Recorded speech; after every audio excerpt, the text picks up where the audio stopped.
People often will ask me, so what's the best way to talk? And what's best in one situation may not be the best in the other. But it's always best to be aware of all these phenomena, all these parameters that affect conversational style, so that you can ask, if I'm not having the effect I want, how could I have talked differently to have different effect? When you get an impression of what somebody else means, you could stop and ask yourself, could I be getting the wrong impression? Could they have a different conversational style? You're listening to Dr. Deborah Tannen on Psychologists Off the Clock.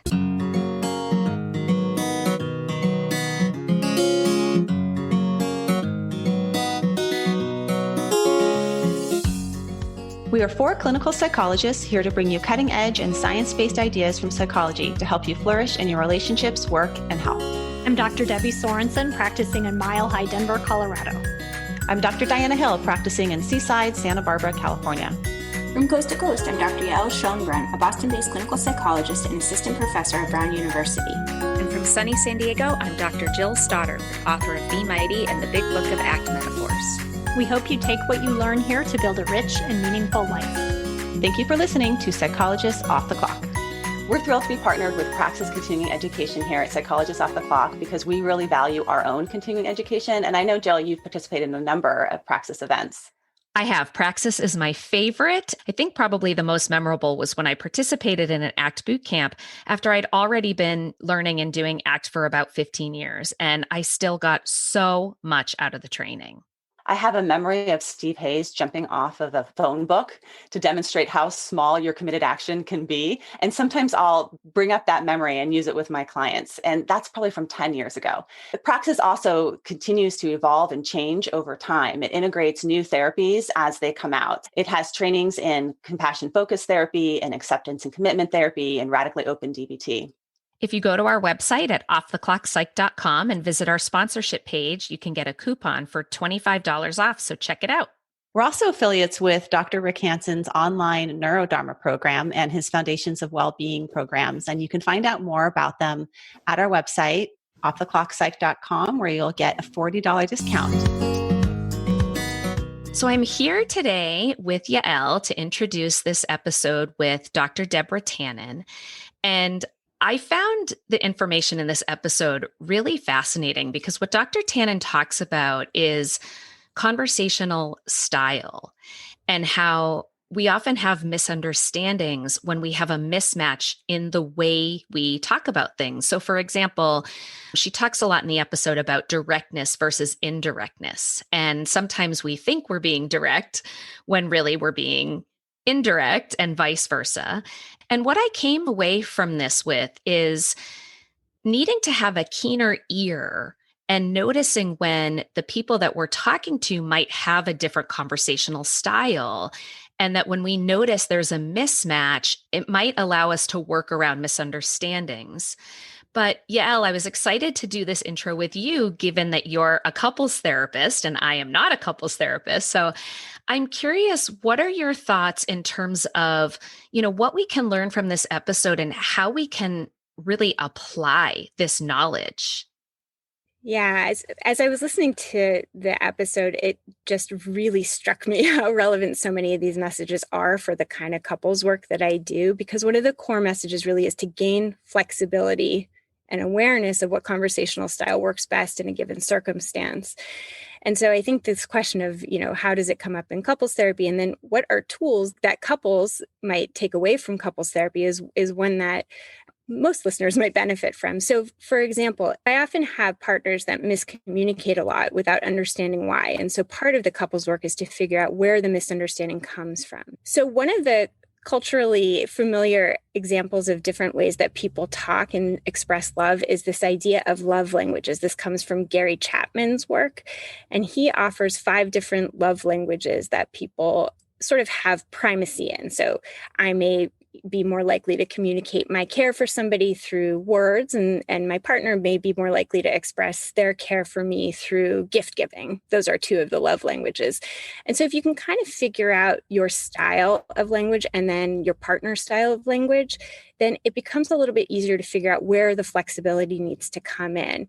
And so just to carry this metaphor a little bit further, what I often explain to couples is that you can think about your own love language as your primary language. So say I know that my primary language is English. It was the first language I ever spoke. It's the language I'm really fluent in. And you can think of your partner's primary love language as a different language entirely. So for example, that their primary language is French. Now, you would never expect somebody who was raised in France and who had for the majority of their life spoken exclusively in French to all of a sudden be perfectly fluent in English. And so when we think about flexibility in that way, the expectations shift. So we might expect that our partner gains some language and some ability to have conversation in our language, English, and that we might try to learn some of their language to be conversant in French. But we're never going to expect ourselves or our partner to speak fluently in the language that wasn't primarily theirs. And so if you can develop some flexibility around your expectations and also develop a willingness to sort of meet your partner halfway, then you can have a more effective conversation. So those are some of the ways that I offer the differences in how to think about conversational style to couples. One other thing that she talks a bit about is that there can be changes that we make in speaking, but that there can also be changes in how we listen to one another. And this is also something that comes up a lot in couples therapy, because often both partners are really longing to have somebody hear them. And so they're kind of speaking as loud as they can, as often as they can, and still feeling like the other person isn't getting it. And I think what often happens there is that there's this cultural imperative, I think, of speaking. And what she brings up is that that's not true cross-culturally, that in some other cultures, listening is much more emphasized. And when we listen better, we can hear more deeply, and then we can actually end up having a more effective turn at speaking, right? If we really hear our partner and we let them know that we heard them, it's much more likely that they're going to then give us a turn to speak. And so I talk a lot with couples about how important it is to listen and listen well. And one of the tools that we go over and over, and this can be kind of annoying for couples because I do broken record this, is the utility of reflective listening. And what that is summarizing what it is that you heard. So therapists do this all the time. So what I thought I heard there was, and you kind of do just a real brief summary of what it is that you think the main message is. And the great news is, if you get it right, then the speaker feels really good. You got them, you understood. And if you didn't get it right, then the speaker has a chance to correct you. Yeah, so it really builds the rapport, which has to be a better state from which to have a conversation, especially if it's a difficult conversation. And I love the speaking French example. Like, that just hit me. It made it make so much sense to me. And I noticed having this like immediate sense of greater empathy for my partner. And when you talk about speaking versus listening, I immediately flashed to the scene in Pulp Fiction, the movie, where Vincent Vega and Mrs. Mia Wallace are out on a date, and she asks him, I might be paraphrasing here, but she says, "Do you listen or do you wait to speak?" And he says, "I'd like to say I listen, but really I wait to speak." And I think that was such a universal moment where we all kind of go, oh, shoot, me too. And that part of that comes from, like some anxiety, especially if you're having a difficult conversation, or if you feel like you want to prove your point and you want to be right, when really the best thing we can do is just kind of like open up and receive what the other person is saying. And you're setting the stage for a potentially much more productive conversation is that's what I'm hearing you say, Yael. Did I get that right? You did, and it feels so good. The other point that I'll just make, which I think is sort of consistent with the value of listening, is just the value of slowing down. And I think we are so in a rush to hear, to speak, to get things solved, that we value efficiency over effectiveness. And what's ironic about that is sometimes when we're really, really efficient and we're really ineffective, ultimately, we're not that efficient because we've got to sort of come back and redo it. And in your conversation with Dr. Tannen, you also talk about this, sort of the importance of slowing down problem solving in order to increase effectiveness. And that is something that I talk a lot about, that sometimes a part of why we're so in a rush to speak is that we think we have the answer or the fix, or we already understand. But when we don't slow down to just be curious, we often don't give ourselves a chance to understand more deeply. And that is ultimately and most often going to be what's most effective. And I'll say that even knowing that, I have a hard time slowing down. And so that's one of the things that I'm constantly working on, is to slow down, to listen more, to be more patient. And it's hard work, but when I'm successful, I notice I'm much more effective. Well, I think this is a really cool call to action for listeners. We're all still, stuck at home a lot in a pandemic with the same people. It's a lot of together time. So maybe we can all take this next week or two and practice slowing down and listening and see what kind of impact that has on our everyday conversations. So enjoy this episode with Dr. Deborah Tannen. Dr. Deborah Tannen is university professor and a professor of linguistics at Georgetown University, and the author of many books and articles about how the language of everyday conversation affects relationships. She is best known as the author of You Just Don't Understand: Women and Men in Conversation, which was on the New York Times bestseller list for nearly 4 years, including 8 months as #1, and has been translated into 31 languages. Her other books have won many awards, and several have spent time on the New York Times bestseller list, including You Were Always Mom's Favorite: Sisters in Conversation Throughout Their Lives, You're Wearing That: Understanding Mothers and Daughters in Conversation, and Talking from 9 to 5: Women and Men at Work. Dr. Tannen has been a frequent guest on television and radio news and information shows, including The Colbert Report, 2020, Good Morning America, The Today Show, The Rachel Ray Show, PBS NewsHour, Oprah, Hardball, and Nightline. Welcome, Dr. Tannen. Thank you so much for being here. You have done so much. I don't even know where to begin, but first I'd like to congratulate you on your recent memoir, which I'd like to talk about at the end of our interview. But the way that I came to reach out to you actually is that I'm slowly working on a memoir of my own. And in doing the research for that to make sense of some experiences related to gender and power, apologies, guilt, conflict, criticism, assertiveness, everywhere I turned, I came across you.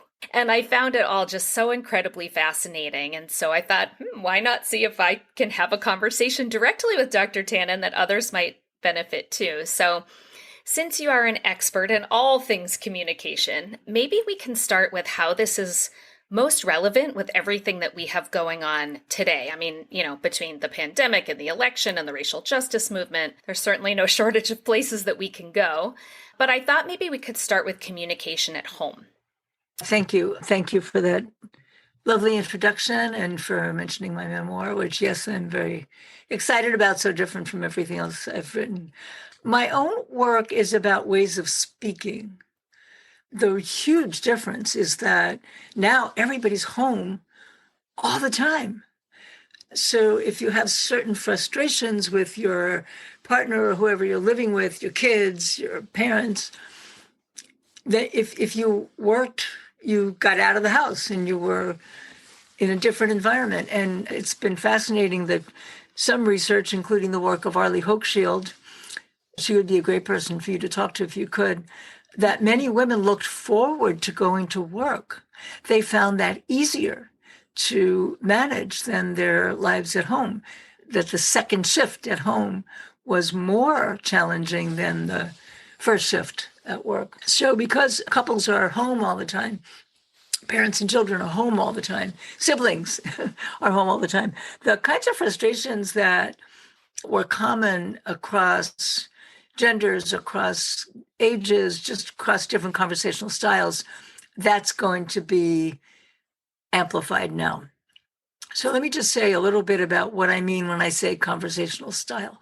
When I first wrote, the first book that I wrote for general audiences rather than academic audiences was a book called That's Not What I Meant. And when I was interviewed on that book, people would often say to me, well, wouldn't this be a better world if people just said what they meant? And my comment at the time was, we do say what we mean, but we say it in our own conversational style. Mm-hmm. If you talk to someone whose conversational style is relatively similar, chances are you're going to understand what they mean, they're going to understand what you mean, and you may have some problems, but it's not going to be endemic. when you talk to someone whose conversational style is relatively different, then you assume they would mean what you would mean if you said the same thing in the same context. And if the conversational style is different, they don't. So some examples that frequently caused issues between women and men include what I call indirectness. So I'll just give you an example of that, because it's kind of an emblematic example of how you draw conclusions that are based on how you would have meant it, and it may not be accurate for how the other person meant it. So this was a real example. Somebody told me he was driving along with his wife. They were coming home from somewhere, and she said, "Are you thirsty, dear? Would you like to stop for a drink?" And he wasn't, so he said no. And then it turned out that she was kind of frustrated because she had wanted to stop for a drink. And his feeling was, and he said to me, "Why does she play games with me? Why didn't you just tell me that she wanted to stop?" And I said, "I'm pretty sure it wasn't that she wanted you to stop and you didn't. She probably wanted a different conversation. So when she asked, 'Are you thirsty? Would you like to stop for a drink?' she probably did not expect a yes, no answer. She probably expected something more like, 'I don't know, how do you feel about it?' And then she could say, 'Well, I don't know, how do you feel about it?' And then they could talk about how they both felt about it and make a decision, taking everybody's preferences into account. And that's what's key. In everything I write about, I talk about message and meta-message. So the message is the meaning of the words. The meta-message is what it says about the relationship, that you're saying these words in this way at this time. So when she started by asking him, did he want to stop for a drink, rather than simply stating her preference, the meta-message is she was taking his preferences into account. Right. And when he answered no, the meta-message from her point of view was, "I don't care what you want. I'm just going to tell you what I want, and that's what we're going to do." And so that often leads to later frustration. So have heard about a conversation that goes something like, "Why didn't you tell me?" "Well, we always do what you want anyway. You never listen to what I want." And I think it's as frustrating to him as it is to her. A way to look at these conversational style differences is, if you have a decision to make, you could start vague and work away to a decision by finding out where everybody stands on it. Or you could start specific and work your way out, which assumes you're edging toward a decision that the other one is not happy with, they'll tell you. And interestingly, this actually happens in the workplace as well. A book I wrote about women and men at work, it was called Talking from 9 to 5. I actually encountered a manager who told me when he has a decision to make, he makes a decision, he announces it, and he assumes if anybody isn't happy with it, they'll tell him. That's kind of similar to making a decision about what restaurant to go to. I'll tell you the restaurant I want, and I assume if you don't like it, you'll tell me. That will work for some people, but not others. And I'm sure that the manager who told me that, who happened to be a guy, he would have done that. So he assumes others would also do it. And I'm sure that there are many who work for him who would feel like the wife felt when she said, "Are you thirsty? You want to stop for a drink?" And he said no, that's the end of the discussion. That there are many people, I'm sure, who worked for this manager who felt he made his decision. It's a done deal. He doesn't care what we want. And he's also in a position of power. Oh, absolutely. And so the degree to which someone will speak up if they perceive themselves in a power position or a one down position. I think there was an article I came across, correct me if the details of this are wrong, but where you talked about a research study looking at pilots and co-pilots and the amount of time that they would spend speaking depending on whether they saw themselves in the power position or non-power position. So what you're talking about gets so complicated because we have this intersection of gender and what happens culturally and societally in terms of the way girls versus boys are raised in terms of the ways one ought to speak. And for girls, if they are too direct, or they talk, quote unquote, if they talk too much or more than boys, there's a true likability penalty. You know, there are consequences to that, which you talk a lot about. And then there's this intersection of gender with status and power and the way those things Absolutely. interact with one another. Yes, every statement you just made me think I want to make a little hour-long lecture on each aspect of it. So let me see how many I can hit briefly. First of all, the workplace, the airline pilots. That was fascinating. I'm so glad you pointed that out. This was research done by other linguists where they actually listened to the black box recordings preceding accidents and discovered that often the co-pilot foresaw the problem and tried to tell the pilot, but tried to tell them indirectly. The pilot ignored it. Charlotte Lindy is one person who worked on this for NASA, and they apparently, based on her insight, decided to train co-pilots to be more direct. We read this article in a seminar I was teaching at Georgetown, and I had a student in the class, these were grad students from Japan, and he thought that that was a peculiar way to go about correcting for this. Why don't they train the pilots to listen for indirectness? And I love that because it is definitely a bias of kind of mainstream American discourse that directness is good and indirectness is bad. And people often will say things, and I have come across statements, if so-and-so had been more direct, then the outcome would have been better. And you know, sometimes directness even means honesty to Americans. But many Asian cultures, certainly Japanese, is very much an example of this. Indirectness is the norm. The best communication is where people understand each other with nothing being said directly. So a tiny example of that, many years ago, when Bill Clinton was president, he made some kind of reference to the fact that he said it as a fact that often when Japanese say yes, they mean no. And the then Prime Minister Premier of Japan was very upset by that. And he said that that was completely untrue. It was offensive. And at that point, I had a Japanese grad student. She was, again, PhD student. And I said, but it is true. We know that. There's an article by a Japanese linguist that's called 18 Ways of Saying No in Japanese, and not one of them was no. And I said, so why was he taking offense? And she said, because we are saying no. When we say those things, we are saying no. Right. And that's so revealing. It is so significant. And this happens with conversations among Americans of different ethnic backgrounds, regional backgrounds, and often gender. So often, let me give you just a couple of examples again about this indirectness in gender and how it comes in the workplace. So I was a speaker at a conference. It happened to be a conference for women in professional life. So the speakers were all women. The attendees were all women. And I was one of the speakers. And when I arrived, the conference organizers said that another speaker, one who we both knew, was not going to make it. And she said, Judy called me this morning and she said, I'm coming down with something. I have a slight fever and feeling horrible. But if you need me to come and give my paper, of course, I'll do it. And the organizer said to me, and I told her, I need you to stay home and take care of yourself. And I said, I love that. That is wonderful. Can I use that in my talk? Because I was going to talk about indirectness. And she said, yes, of course. It was an example of great direct communication. She thought it was direct. Wow. Then it became an even better example to use. That's exactly an even better example. Thank you.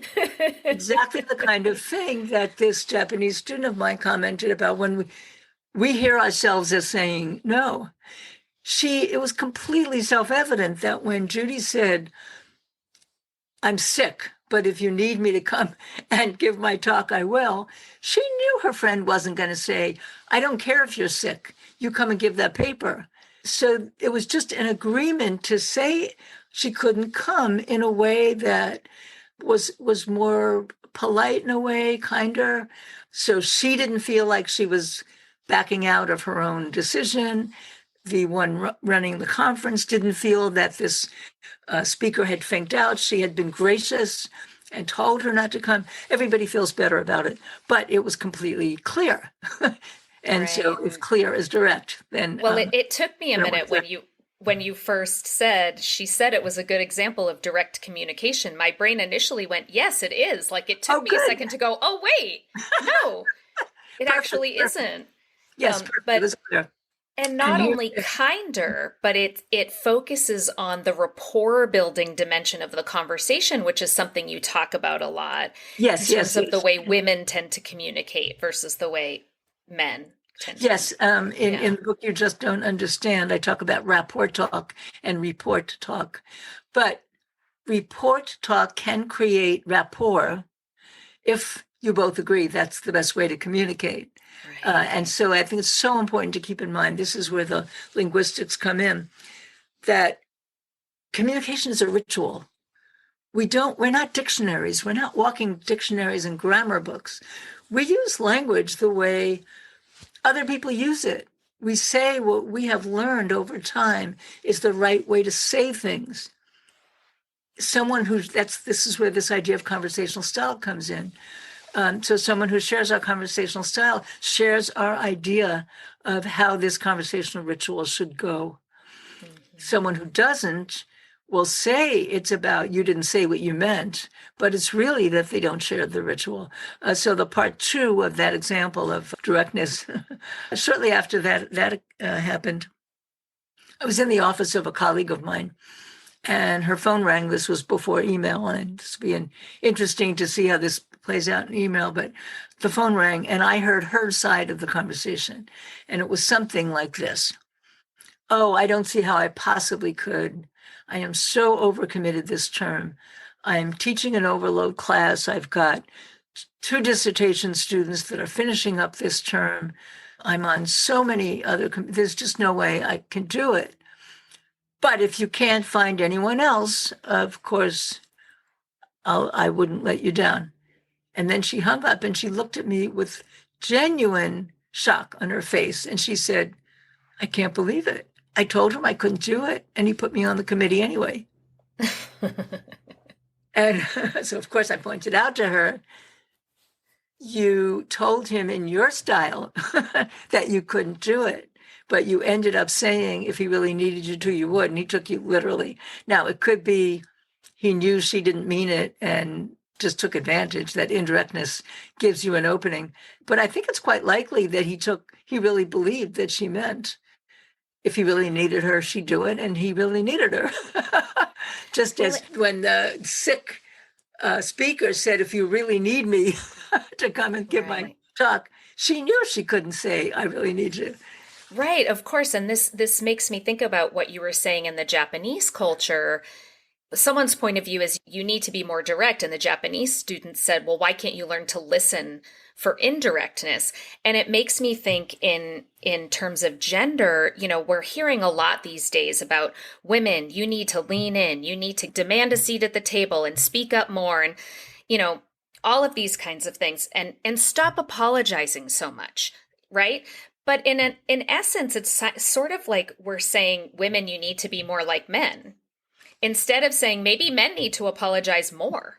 Maybe men need to speak less so there's more room for women to speak up. And so it sort of reminds me of that in talking about this like mismatch in styles, that there's not a right or wrong way that one has to be more like the other, but that I think what you're saying is we have to be more aware of these differences and learn how to kind of be open to all of them. Is that right? Yes, that's absolutely right. People often will ask me, so what's the best way to talk? And I always say, what's best in one situation may not be the best in the other. But it's always best to be aware of all these phenomena, all these parameters that affect conversational style, so that you can ask, if I'm not having the effect I want, how could I have talked differently to have a different effect? When you get an impression of what somebody else means, you could stop and ask yourself, could I be getting the wrong impression? Could they have a different conversational style? We're thrilled to be partnered with Jill Stoddard. Her fabulous book, Be Mighty, is offering a book club. And what I'm really excited about in terms of the book club is that sometimes I read books, but then I just leave it there and I never actually apply what the book teaches us. And Jill, I think your book club is an opportunity for our listeners to get a really efficient way to start putting those principles into practice. Can you tell us a little bit about it? Yeah, that's exactly right. So it's through a company called High Tide, and it's a 4-week virtual book club that starts on November 1st. And they're basically bite-sized skills to be able to take what you learn when you read the book and apply it in real life in a really efficient manner. And if you sign up, you get to have 2 live Q&As with me. That's awesome. And if you go to our sponsorship page on Psychologist Off the Clock, you can get 15% off. I'm glad you mentioned that about apologies. This was one of the most frustrating things to me when my book, Talking from 9 to 5, was published about the workplace. I have a chapter there on apologies. I say a lot about it. And I do make the point that women tend to apologize more than men. I also point out that very often it's not an apology. It's often, I'm sorry that happened. It's taking the other person's experience into account. It's misinterpreted as an apology. So quick example of that was reported to me. A teacher had sent a difficult student to the principal, and when she ran into the principal later, he said he had suspended the student, and she said, "Oh, I'm so sorry." And he said, "Don't apologize, it's not your fault." She wasn't apologizing. She was saying, "I'm sorry the student was suspended. I regret it. I'm sorry that happened," not an apology. It's sort of the way we say I'm sorry when someone tells us they've lost someone. Oh, my grandfather died. Oh, I'm so sorry. And in that context, we all seem to know that the person is not saying this was my fault and I'm apologizing for this fact. But in other contexts, absolutely, we're not getting that. Yeah. No, that's absolutely right. But in the workplace, often we do take it to mean we miss the fact that in that context, it could be an expression of condolences, expression of regret, and take it as an apology. But also, I never say in that book women should apologize less for the reason you just gave, the double bind. A double bind is worse than a double standard. Double standard means women are judged by a different standard, but they can still meet that standard. They have to work twice as hard, they have to be twice as good, but they can meet that standard.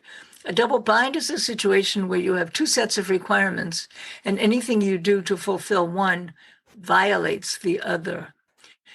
In the workplace, our expectations for how a person in authority should speak is opposed to our expectations of how a woman should speak. So if she fulfills expectations for how a woman should speak, she's lacking in confidence, lacking in competence. If she talks in a way that a manager or a person in authority is expected to speak, she's too aggressive. People just don't like her. And that certainly comes up all the time in public life. It's extremely difficult for women in public life to think of women on the campaign trail, to be forceful, talk about what they've done, show emotion, often anger at things that are happening that they don't think are good. All those things are unacceptable in a woman. So I never said in the book that women should stop apologizing. In fact, one very specific example, a woman told me when she was first promoted, she talked in the way the previous person who had held that position talked. And he happened to be a guy. And kind of what they tell people often in positions of authority, never apologize, never explain. And she was getting a very bad reaction. And she found that when she began to apologize more, she got a better reaction. "Oh, I'm so sorry." This is because people liked her more. This is what they expected from a woman. So I'm not giving advice either way. I'm saying you have to be cautious. You have to have antenna for the effects of the ways you're speaking and consider changing how you're speaking if you feel comfortable doing so. It's extremely frustrating that it's always women who are asked to change. And it is. My last interview was with Alicia Menendez, who wrote the book, The Likeability Trap. So I don't know if you're familiar with that, but the entire book is about exactly this double bind that you're talking about. and how, often the advice is for women to change when in reality, this is a systemic and institutional issue. But what you're saying is that, the way we choose to behave is really context sensitive. And in certain contexts, it is like survival to do what you need to do, like in the workplace, and sort of picking and choosing when you jump in or fight the fight, if you will. So yeah, it's tricky. By the way, the same is true for women in the positions of power, because they also run into this. When I wrote Talking from 9 to 5, I spent a significant amount of time in several large corporations, and every department where I was introduced, they told me, and this is our highest ranking woman. She's got a soft touch. This is our highest ranking woman. She's kind of aggressive, but she's really good. There was always a statement about, is she aggressive or is she not? Does she have a light touch or not? That wasn't the case with guys. If I was introduced to a guy who was high up, this is John. He heads this department. That judgment is always over women's heads. And we know that there's that word that starts with B, which is always hovering somewhere over our shoulder. Right. And the judgment is about how they are, not about what they do. And that's the other thing that is not, men are not judged for their personality and how they are and the way they say things or how they look. They're judged for what they do. And, for women, it's both. Yeah, I wouldn't be that absolute about it. I mean, certainly if there are aspects of men's personality that attract attention, that might be the case, but it isn't necessarily the case for all guys. Right. And there's a wider berth for what's acceptable. Yeah. And there's always that question hovering over the shoulders of women. So the quick example I was going to give, the power dynamic, a woman who owned a bookstore told me she had a problem with the manager, and had to have a talk with him. And it turned out she felt she had asked him to do something that he had said he would do, and then he didn't do it. And they traced it to a conversation where she had said to him something like, the bookkeeper needs help with the billing. How would you feel about helping her out? And he said, fine. By which he meant, I'll think about how I would feel about helping her out. And he decided that he had something more important to do, and so he didn't do it. He didn't hear it as, I am telling you to go help the bookkeeper with the billing. So I was fascinated by that. And then maybe a month or so later, I was talking to her and I said, how are things with the manager? And she said, fine, we don't have those problems anymore. And I said, have you changed your way of telling him to do things? And she said, no, I talk the same way, but now he knows how I mean it. And I love that because she was the owner. Right. So if he didn't adjust to how she meant what she said, she could fire him. So definitely the power dynamic plays in there. But it's not the whole story. I mean, there are definitely, I encountered many, many examples where women were the authorities and yet felt that they had to talk closer to the way women were expected to talk in order to get the work done. Another example, I actually made a training video called Talking 9 to 5. And in there, this video that just got picked up by the film crew that was recording in various companies. They were in Minnesota, so this was in Minneapolis. And you see this woman talking to a guy, and she's being so tentative. And at one point she says, do you think you could get that done today so we could send that out to them? And you hear him off the screen say, no. And the audience often laughs. And well, it turns out, I talked to her afterwards, turns out he did end up doing it. And she said it's a PR firm. She was the manager, he was the art director, and she didn't think of it as gender. She said, these arty types are very prickly and you have to handle them with kid gloves. They always want more time. The artists always want more time. But I need to get the work out of them so we can give it to the client. And she said she has learned over time that she gets a better response. He's more likely to come around if she starts in that tentative way. And she didn't think it had to do with her gender, but I would be surprised if it wasn't, at least in part, that he reacted more positively when she talked in a way that he felt he just expected. Maybe he just felt better feeling that he had a little more volition in it. So much of this, as we were saying before, sounds like an issue of match. And I'm thinking about the imbalance of responsibilities in heterosexual relationships with household duties and childcare and homeschooling in this current situation that we're in. And it seems like in terms of that, in terms of how we're negotiating our behavior in the pandemic, when like some people are very strict about masks and social distancing and other people are maybe less so, it seems to me that communication is more important than it has maybe ever been.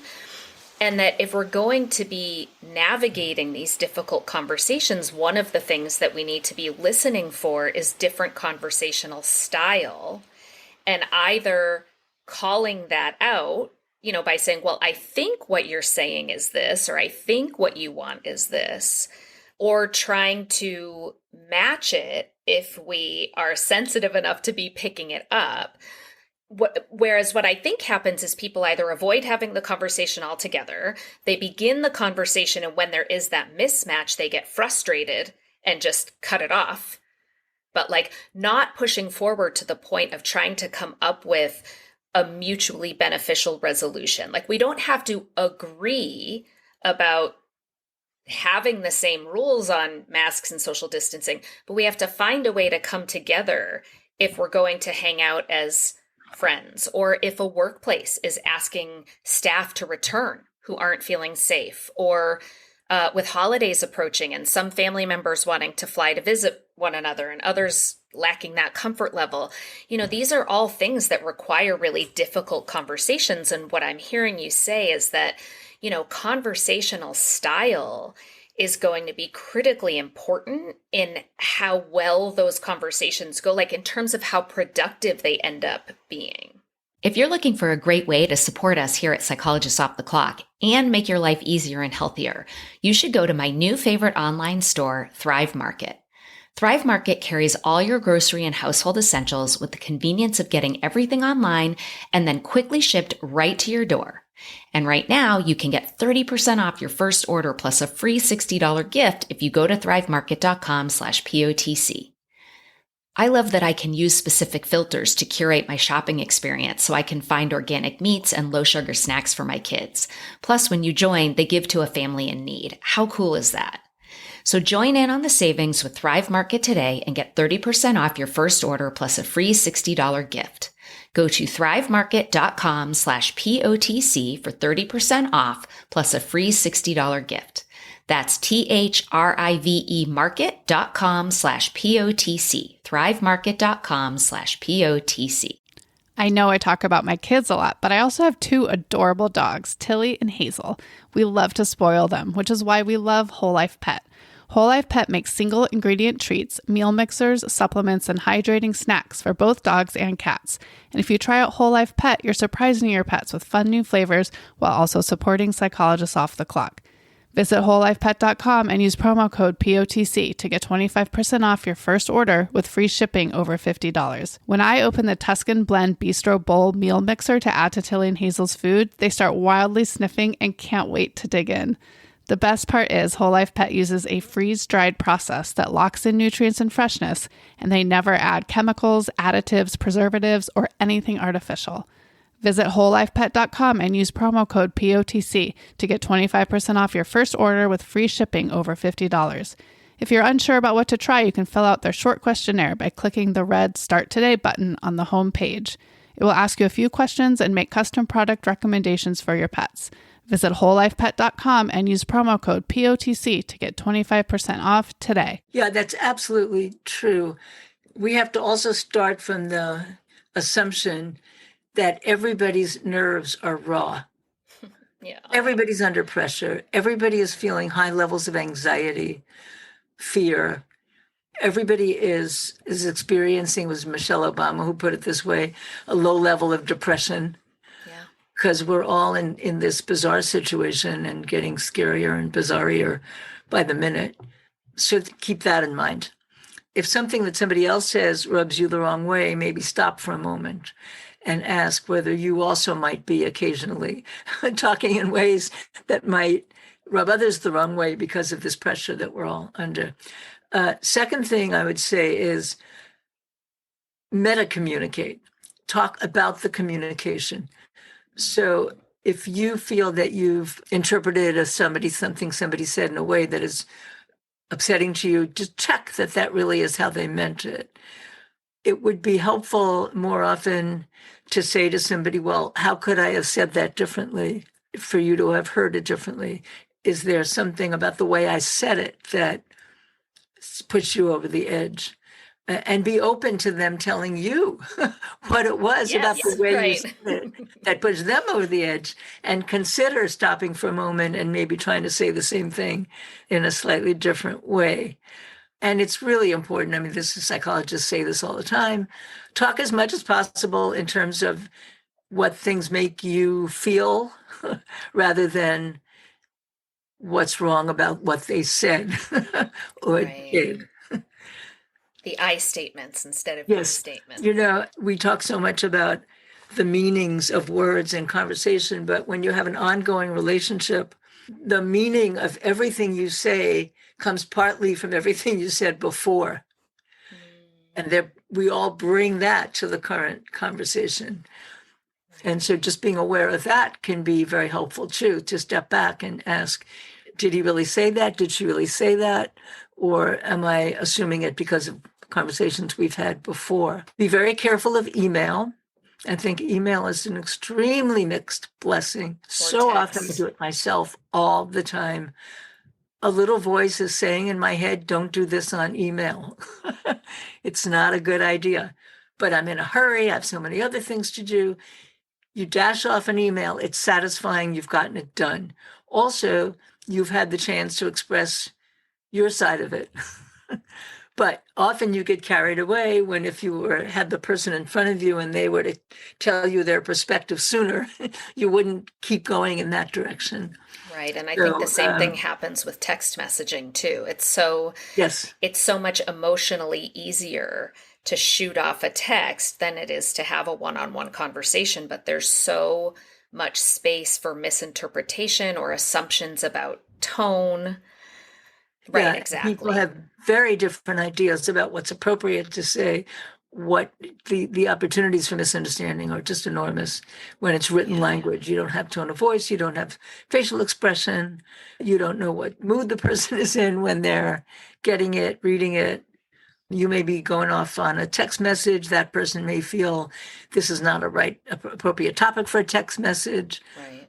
So if it's a serious thing, if it's an important thing, it might be worth setting a time to have a voice-to-voice conversation. And, I think this too can become context sensitive, because I'm thinking about a couple different times where I thought, this is really a conversation that should happen verbally, not over email. I'm thinking of 3 separate situations that became very serious where I trusted that what happened in that verbal conversation would be honored by both sides. But because it wasn't documented, it became a problem. And my dad, who's an entrepreneur, he gave me the suggestion, have the conversation, but then after the conversation, follow up with an email saying, here's what we discussed, here's what we agreed to. If I don't hear from you by this time, I'll assume we're in agreement.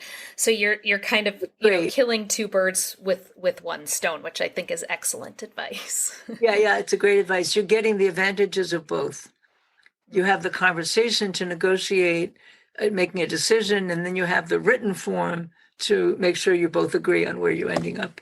Right. And that email could reveal that what one or the other of you was assuming the other person meant was inaccurate, right? Like what you were saying at the beginning of this conversation is, I thought I was being completely direct when in reality this was indirect, and we're hearing different things. So it kind of solves that problem, hopefully, as well. Yeah. So this past April, the New York Times published an article that was in her words section titled, "It's Not Just You. In Online Meetings, Many Women Can't Get a Word in Edgewise." And this relates to the pandemic and working from home and maybe even schooling from home. And, the article starts by talking about some of the universal challenges that we've all experienced working from home and being online. And in fact, it may be the case that in this very episode, people will hear my son screaming in the background, because he's usually in the background of all of my episodes in some way, shape, or form. But, the article goes on to say that remote meetings are also really highlighting how difficult it is for women to be heard in group meetings. And you're quoted in that article, and you note that online the gender imbalances are really amplified, and that it boils down to these gender differences in conversational style and conversational conventions. So talk to me a little bit about this and how we understand this specifically when it comes to, Zoom platforms and working remotely and meeting online versus in person. Yeah, this is something that has been disappointing and surprising about online communication. I remember when these kinds of meetings first became possible, goes back quite a few years.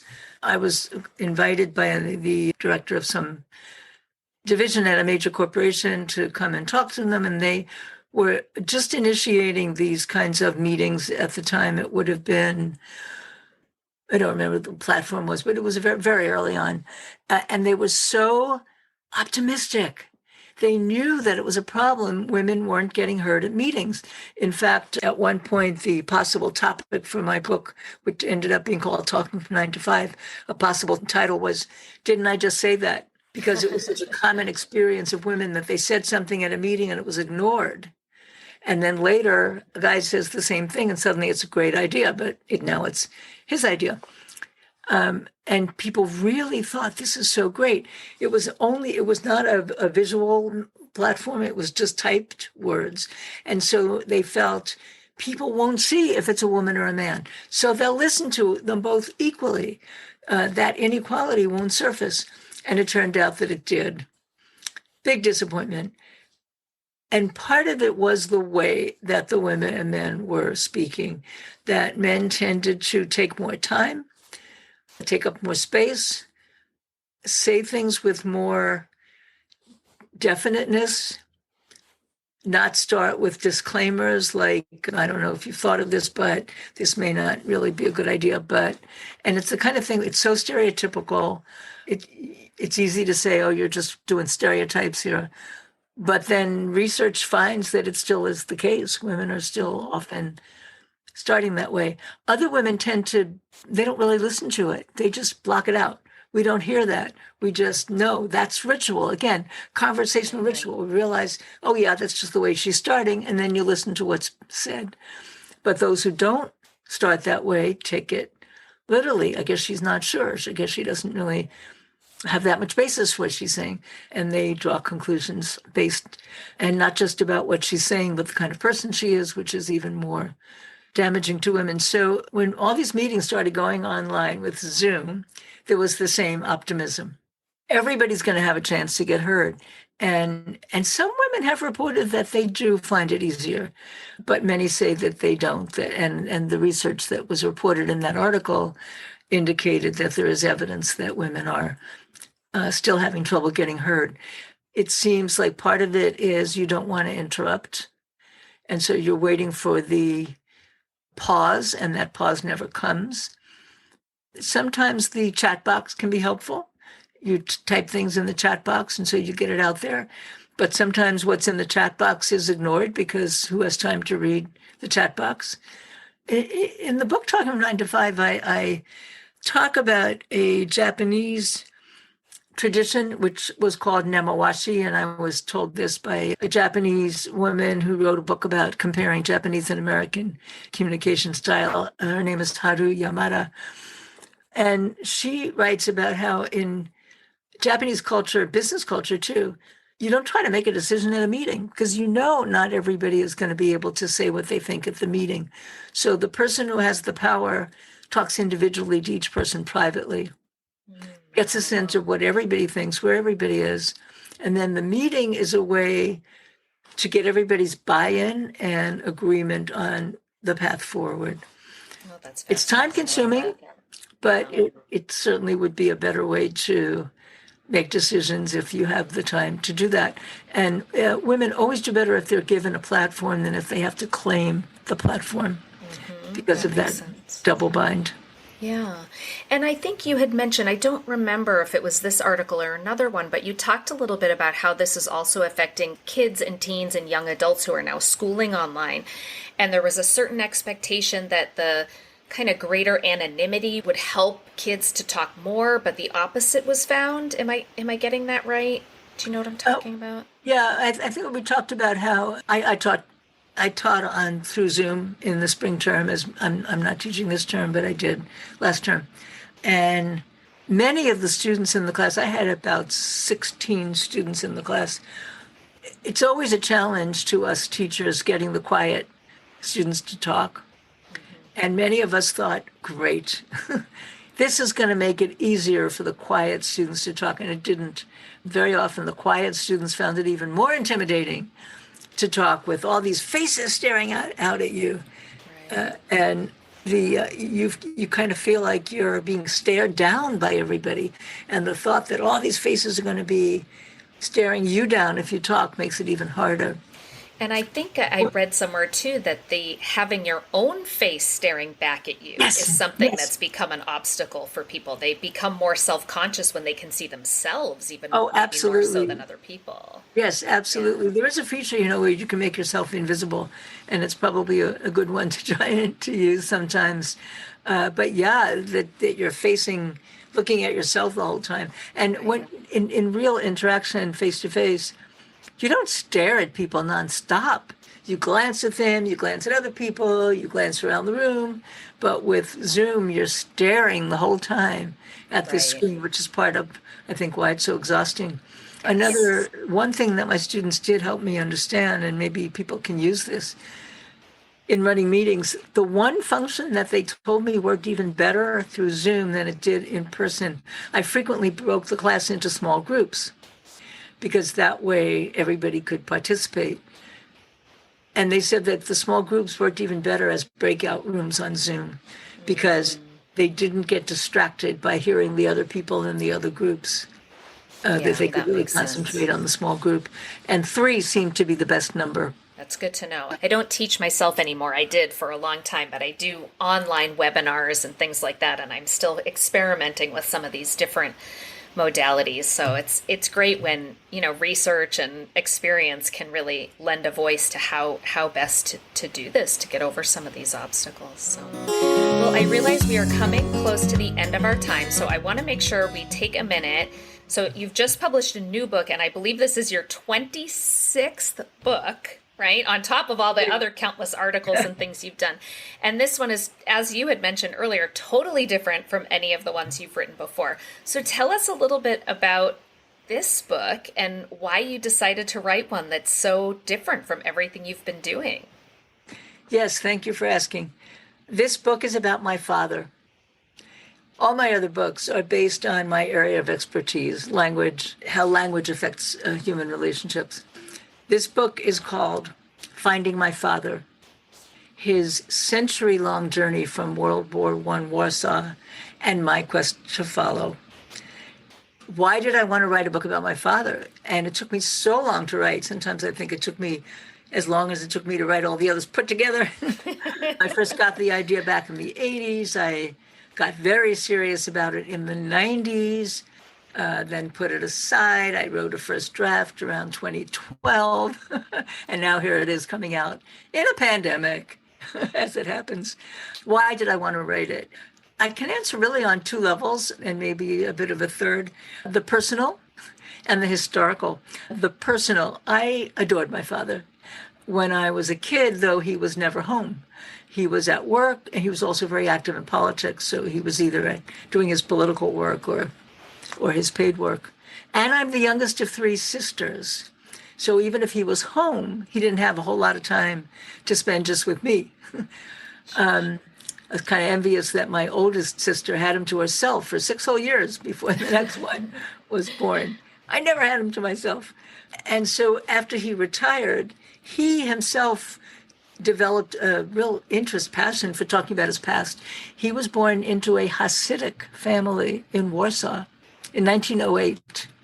So he lived through World War I in Warsaw, came to the United States when he was 12 in 1920, and he loved talking about his past, and I loved listening. And suddenly I had this opportunity to spend all this time with him and really get to know him in a way that I otherwise wouldn't have had the chance. So it was, in a way, filling up that hole, to not be too dramatic about it, this hole in my heart that I had been missing him so much.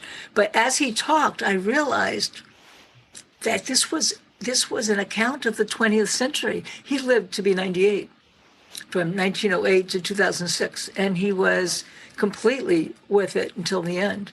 So it was World War I in Warsaw, this Hasidic community of Warsaw, which he remembered in astonishing detail. He could talk endlessly about what life was like, who the people were, what their relationships were. Then he comes to the United States in 1920, which is the tail end of the massive influx of East European Jews to the United States, as well as the great wave of Italians, Greeks, and other Southern and Eastern Europeans to the United States. And I read that you have, not only do you have recordings of him talking about his whole life and history, but that you also found journals. Is that right? Yes. That he had written? I mean, what a gift all of this is. Yeah. And I don't think it's over dramatic to say it's filling a hole. I mean, I just get the sense it's like soul nourishing to go through this process. Yeah. Thank you for putting it that way. Absolutely right. And since I'm a scholar, and a researcher, I love going through documents. He left me mountains. I think he saved every letter he got, copies of many of the letters he wrote. He has letters his mother wrote and got, letters his aunt wrote and got. He must have just collected, told everybody, if you don't want them, I'll take them. And yeah, he gave me journals that he kept before he married. And then this is the other big dramatic thing. He and my mother both made reference to a woman he might have married instead of my mother. They referred to her as my mother's rival. And he commented at one point that he had saved her letters but didn't know where they were. So I, of course, got fascinated. If I could read these letters, maybe I could figure out what his relationship with her was like. Why did he marry my mother and not her? He actually said at one point, your mother wasn't my girlfriend. Helen was my girlfriend. Well, so what did that mean? What were their different relationships? Well, I found the letters. He told me to keep them. And he also, it turned out, had kept copies of many of his letters to her. Wow. So I did have a picture of their relationship, and I have a long chapter on that. Many people tell me it's their favorite chapter. Wow. It's and to think that for you to think if this had gone a different way, you never would have existed. Well, that is what is so funny, magical thinking. Maybe all thinking is magical thinking. I definitely came up, sort of was veering toward the idea that my father should have married her. And her letters are beautiful, and I fell in love with her reading the letters. The fact that would mean I didn't exist didn't really figure in it. And I had to really ask myself, why am I rooting for her? And what does this represent to me? Well, it sounds wonderful, and I have already downloaded it myself to my e-reader, so I love reading memoir, and I appreciate you saying how long it took you to write yours, because then I feel like I still have time to get through my own. Well, thank you, Dr. Tannen, so much for joining us. This was such a treat. I find this incredibly fascinating, and I appreciate everything that you have given to the world in this really accessible way. A lot of things that happen in academia never reach most of the people who could benefit from learning about it. So I think people who are able to translate that really important scientific knowledge for the general public have a true gift. So thank you for sharing it with us, and I really appreciate you being here. Well, thank you so much. It's been really a pleasure talking to you, and thank you for all the nice things you said and for a great conversation.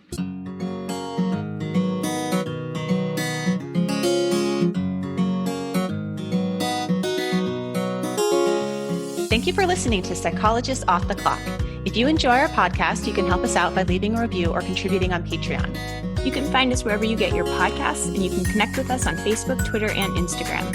We'd like to thank our strategic consultant, Michael Harold, and our interns, Katie Rothfelder and Melissa Miller. This podcast is for informational and entertainment purposes only and is not meant to be a substitute for mental health treatment. If you're having a mental health emergency, dial 911. If If you're looking for mental health treatment, please visit the resources page of our webpage, offtheclockpsych.com.